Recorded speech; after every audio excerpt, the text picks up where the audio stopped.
La Fundació Esportiva L'Hospitalet Atlètic va ser fundada la temporada 2003-2004 recollint el testimoni de l'Hospitalet Atlètic, que va néixer l'any 1960, però canviant totalment la filosofia del club.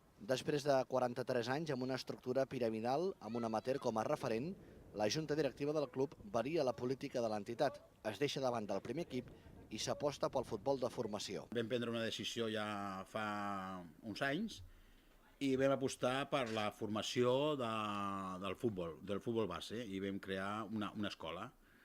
Llavors, d'alguna manera, estem molt contents perquè estem recollint ja, diguéssim, el treball d'aquests anys, i perquè ja veus que els nanos han progressat d'una manera bastant bona. D'aquesta manera, l'entitat se centra a la pràctica i foment només del futbol base de joves jugadors entre 5 i 18 anys. El principal objectiu és el de formar futbolistes, però sobretot persones a través de l'esport i, en aquest cas, el futbol.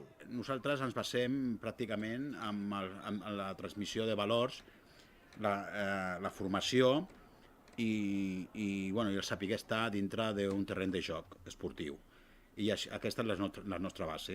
Es potencien valors com la companyonia, l'esforç, la tolerància, el respecte i la capacitat de superació. A part de jugar a futbol, que és l'eina que nosaltres utilitzem, doncs el tema de comportament, de valors, i aprofitar l'esport, en aquest cas el futbol nosaltres, doncs perquè els nens facin un desenvolupament tant a nivell esportiu com a nivell personal. Actualment, la Fundació compta amb més de 200 jugadors, amb 8 equips federats i 9 escolars. Des de fa 2 anys, el club ha acollit un equip amateur, el Fenícia, de la quarta catalana. 2 vides paral·leles, però perfectament relacionades. La Fundació tracta altres esports, com l'handbol i el bàsquet.